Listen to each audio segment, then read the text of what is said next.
I let my husband's best friend drive me home one night. Now he's filing for divorce. Hi, I'm Jane, throwaway account, because obviously I can't post this on my main. I feel like my whole life just went up in flames over a car ride. I honestly didn't think this would blow up into something marriage-ending. This is going to be long because my head's a tornado. Last week I was invited to a friend's birthday party. I was supposed to go with my husband since this friend has been a part of my life for years and is also familiar with him. However, he was unable to attend because of a busy schedule, so I prepared and headed to the party alone. I arrived early and helped her with some of the preparations. The party was a lot of fun. I got a little crazy and drank. We played many games, which also involved more drinking, and by the time the party was over, I was a bit tipsy. But I needed to go home. I wanted my own bed, to sleep next to my husband, and not crash on someone else's couch. I drove to the party, but I knew I couldn't drive my car home in the state I was in. Most of the guests, including my friends, were already drunk, so I called a professional designated driver service. Honestly, I was shocked when the driver who showed up to take me home in my car turned out to be my husband's best friend. Let's call him Ken. To the best of my knowledge, Ken isn't a driver, let alone someone who works for a designated driver company, so seeing him there completely threw me off. As we drove, he explained that he'd been having some financial issues and decided to do this on the side, since he doesn't really have a stable job at the moment, to earn some extra cash. I understood, but I couldn't help but feel a little unsettled. My husband never mentioned any of this, and he usually tells me everything about Ken. It was strange to learn something so personal from Ken himself. I wanted to ask him when all of this started, and what exactly had happened, but I held back. If my husband hadn't told me, it must have been something very private, and I didn't want to push, so I just stayed quiet and told him everything would be all right. The thing is, whenever I'm drunk, I get really horny, and that was part of the reason I wanted to leave the party in the first place. My husband had warned me before I left not to drink, and even if I do, I shouldn't drink too much, but I got carried away. And well, it happened. That's why I needed someone to take me home, because I'm naturally clumsy, and with the alcohol on top of that, I didn't want to take any risks. I would have called my husband to come get me, but he was still working when I left. I figured he'd probably be tired and already asleep by the time the party ended, so I didn't want to disturb him. That's why I decided to use a designated driver to get home. Anyways, during the drive, I felt so uncomfortable, and it was not because of Ken, but because of myself. I was drawn to him in a way I couldn't control, and it felt like I was about to explode from holding back my desires. I finally asked him to drop me off at a convenience store, and he did. I told him I was fine, that I just wanted to grab something and might take a while, so he didn't have to wait. The truth is I stopped there because I was thinking of slipping into the restroom to relieve myself. I thought it might help me calm down before continuing the drive home on my own. But Ken said he'd wait. He told me I was his last ride of the night anyway, and he was about to clock out after this, so it was no problem. And he actually did clock off, and then he said he'd wait as long as I needed, and then take me home because he didn't want to just leave me there when I clearly wasn't fully myself. And I couldn't even be mad. He was being kind. He had no idea what was going through my head, and I couldn't exactly tell him. He was simply looking out for me, the way you'd expect your best friend's husband to. I wished he could just read my mind and let me go handle things on my own, but of course that wasn't possible. And there was no way I was going to open my mouth and tell him I wanted to masturbate because I was so horny I could barely think straight. It was killing me just sitting there looking at him. I tried to stall, act rude, maybe even annoy him enough so he'd just leave, but instead he got concerned. He said this wasn't like me, that I probably wasn't in the right headspace, and that there was no way he was letting me go in there alone. He offered to go in, grab whatever I needed, and bring it back if I'd just tell him what I wanted. I felt so frustrated I almost snapped. I told him I had changed my mind and that I wanted to drive myself home, but of course he refused. He knew I wasn't sober enough to drive, so reluctantly I agreed to let him take me home. I tried to control myself, but my hands wouldn't stay still. They kept moving, brushing against Ken's lap. I could feel him glance at me, probably confused, but I didn't care. All I could think about was the way I felt. My body was on fire. And slowly my hand went between his legs, and I held him. His eyes went wide, and he swerved slightly before pulling the car over to the side of the road. If I remember correctly, he said something like, "Jane, stop. You're drunk. You're not thinking straight. This isn't right." He was clearly trying to calm me down, to stop the situation from going any further, but his words barely registered in my mind. I didn't listen. I leaned forward, pushed against him, and kissed him. I remember him trying to pull back, trying to get me off, but I held on tighter, rushing him, and refusing to give him space to back off. At some point, he stopped resisting. He just sat there, letting me kiss him harder and letting me touch him wherever I wanted. Then, after a few seconds, I felt his hands on me too. He was hesitant at first, then held me as we kept kissing. Everything became a blur after that. I remember leaning over him, fumbling and touching. I went down on him, and when I couldn't take it anymore, I climbed over him in the driver's seat, straddling him, and I pulled my dress up. I slid him into me, riding him until it was over. I got back into my seat beside him, and then reality hit me. My stomach turned, and suddenly I threw up, all over myself. That snapped me back into myself, and the car just went very quiet. I broke the silence by apologizing over and over. He didn't say anything at first, then finally said he was sorry too, sorry for not stopping me, and sorry for letting it go that far.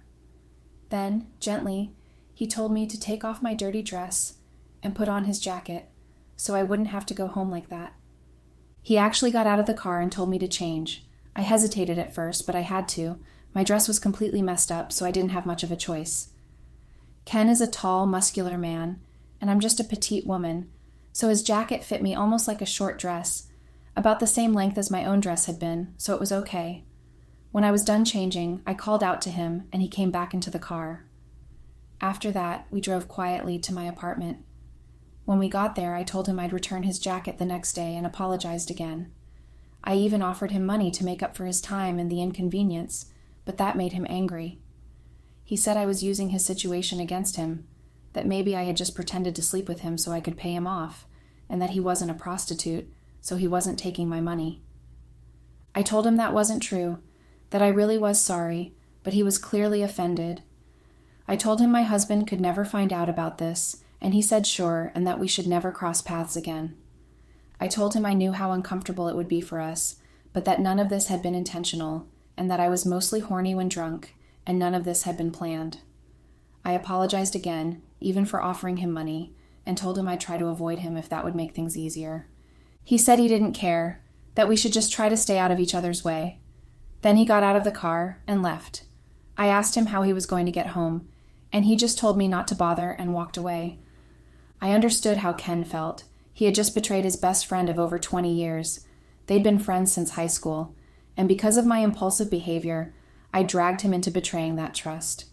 I betrayed my husband too, and I know how stupid it was to offer Ken money, but I wasn't thinking straight at that moment. I just wanted to make things right somehow, to help him, because I had just added another problem to his life. I wasn't trying to pay him off, and maybe it was just the wrong timing, and I probably should have done it differently. When Ken finally left, I got out of the car too.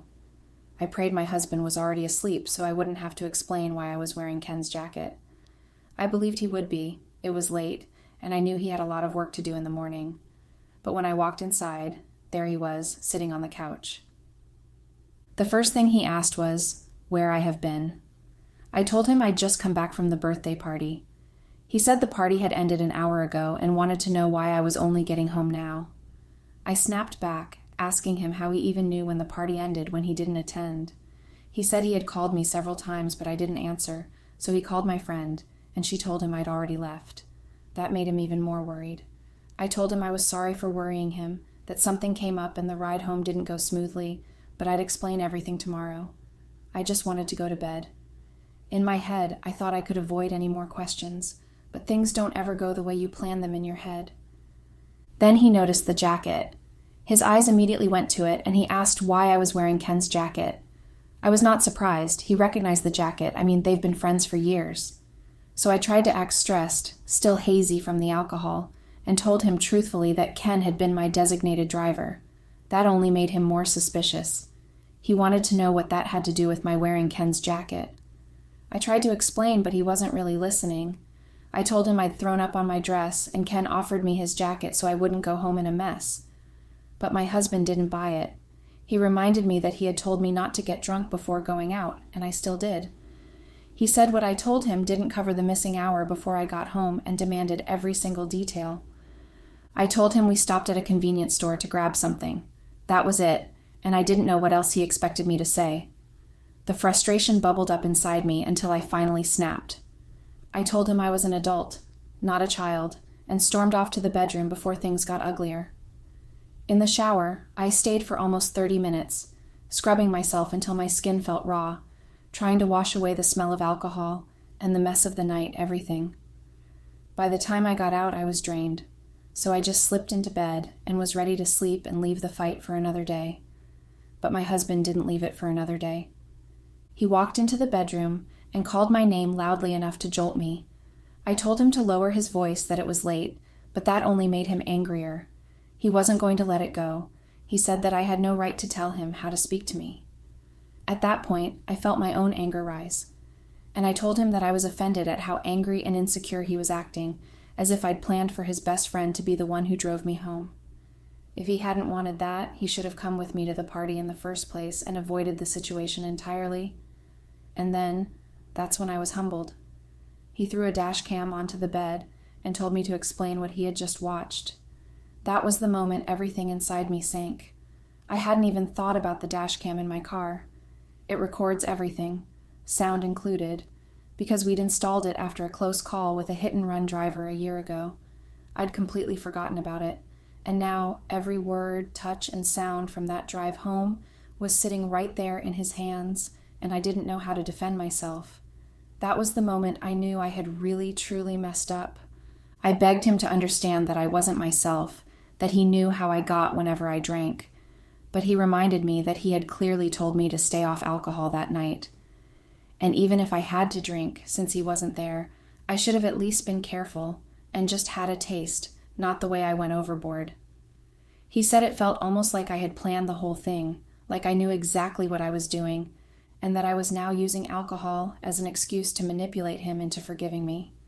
I broke down completely. I told him I was being sincere, that I didn't plan any of this, but he didn't budge. He said both Ken and I would pay the price for betraying him. Hearing that cut deep, because I knew I had dragged Ken into a mess he didn't deserve. I said everything I could think of that night, pleaded in every way I knew how, but he didn't acknowledge a single thing. My husband was completely consumed by his rage. That night I cried until my throat hurt. I couldn't sleep. My head was pounding, my chest felt heavy, and the whole house felt like it was closing in on me. It was a complete mess. Eventually, I must have fallen asleep, because when I opened my eyes, it was morning. I knew I hadn't slept for long because I kept waking up from nightmares all night, but at least my head didn't feel like it was about to fall off anymore. Then I noticed my husband wasn't home. That's when I started panicking. The first thought that came to my mind was Ken, and I was terrified that my husband had gone looking for him. My heart wouldn't stop racing. I paced around the house like a madwoman trying to calm myself down. I called my husband over and over, but he declined every single call. When he finally came back, I thought maybe I'd get a chance to explain again. But he didn't give me that chance. He told me straight up that he was filing for divorce. He said he couldn't live with the fact that I had slept with his best friend. I begged him to understand that it wasn't intentional, that it was a stupid, horrible accident.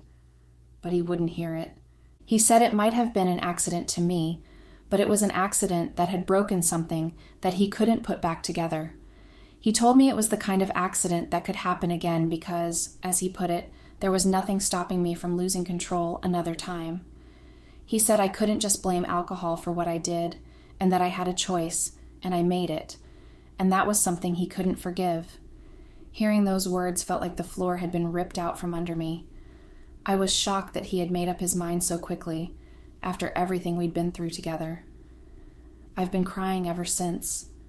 I keep thinking about that night, replaying it over and over, wishing I had just had a little more control, wishing Ken had never been the one to show up as my driver. It feels like the universe was playing some kind of cruel joke on me. Right now, I don't even know what to do with myself. I feel broken and I'm depressed. Of everyone, I thought my husband would understand me the most. So that's my mess. I needed to spill this whole disaster because if I didn't get it out, my head was going to explode. I can't call my family, they'd freak out, and my best friend Anna is on a work trip, and that's why I'm here, venting to you, internet randos.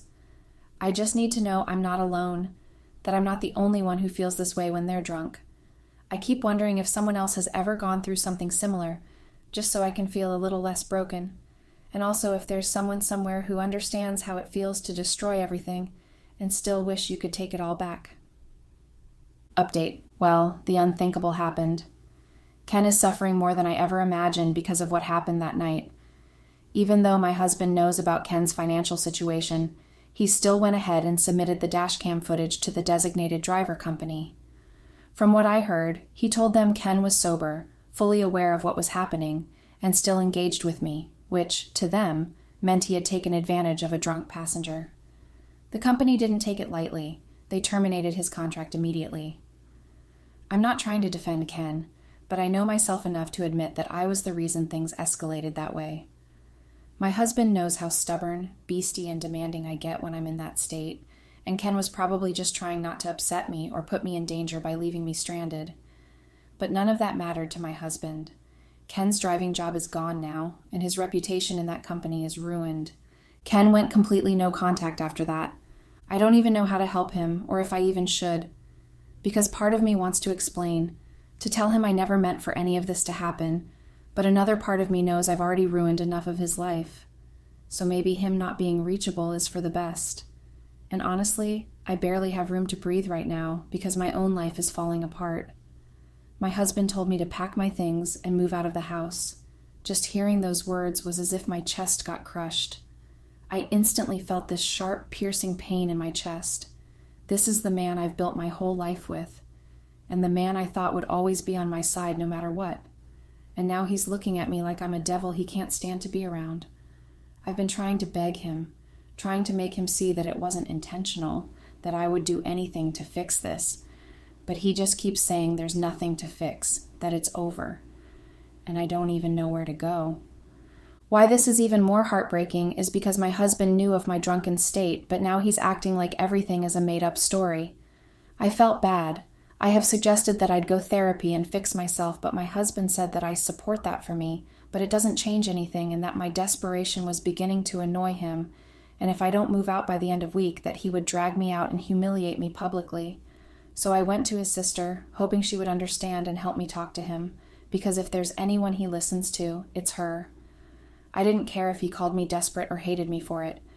If desperation was the only thing that could save my marriage, then I was willing to be desperate. I told her everything. I confessed it all, and I was hoping she would see how broken I was and help me make him see reason, but she didn't.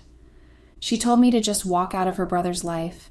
She reminded me that Ken wasn't just some random friend, that he was family and my husband's most trusted person, and now I had ruined that trust. She said there was no way my husband and I could live under the same roof and pretend everything was fine. She also said that I had already pushed her brother to destroy his best friend because of the emotions I stirred up, and now I wanted a way out. She told me there was no way back from this. Her final words to me were to sign the divorce papers and move out, and that crushed me. She was my last hope, the only person I thought might stand by me, and she turned me away too. When I got back home, I found my things outside. My husband told me he couldn't wait until the week was over. He hated seeing me around, and he hated having to breathe the same air as me. So I signed the divorce papers. I was barely able to see through the tears, and I accepted the fact that I had lost him. And the pain was unbearable knowing the life I had just signed away. And it was just sad to know I didn't just lose my marriage, but I also destroyed the one friendship my husband valued the most. How do I live knowing that I couldn't save my marriage? I couldn't save his friendship, and I couldn't save myself from any of it. I think of Ken even when I tell myself I shouldn't. The guilt eats me alive each time he crosses my mind, especially because my husband and his sister blamed me for how things turned out for him. And they're right. I ruined his life too, and now neither of them will ever forgive me.